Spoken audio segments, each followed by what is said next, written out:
ሰው ከክርስቶስ ጋር የሚኖርበት ቀን ይናፍቃል። ይሄ እኛ ያለው በእኛ እጅ ነው።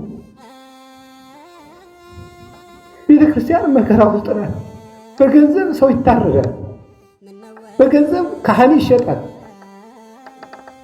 እንዴት ነው የምናደርገው? በክርስቶስ ቤት ውስጥ እሱ ደሙን ያፈሰሰለት ሰው ይታረዳል፣ ይገደላል። እየተሰደድን ነው።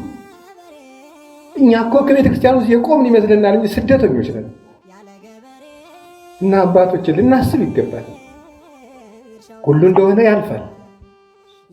የበላም እንዳልበላ ይሆናል፣ የለበሰም እንዳልለበሰ ይሆናል።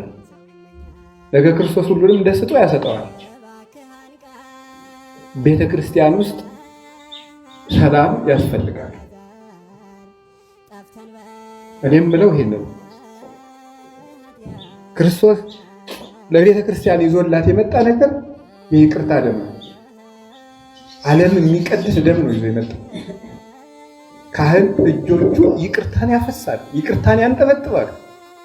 ቅዳሴ ላይ እጆቻችን የይቅርታ ደም ተነክረው ወጥተው እንዴት የሰው ደም እናፈሳለን? እንዴት እንደበድባለን? እንዴት እንሳደባለን?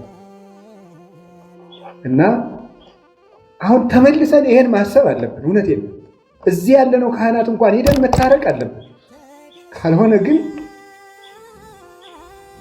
ምዕመናን የእኛን ገፈታ ነው እየቀመሱ ያለ። ቤተክርስቲያን የእኛን ገፈታ የእኛን ዕዳ ነው እየጠጣች ያለችው። ዘመኖች ሹመቱም ያልፋል፣ ሁሉም ያልፋል፣ ፉክክሩም ያልፋል፣ በዘመድ መታጀቡም ያልፋል። የማያልፍ ቀን አለ።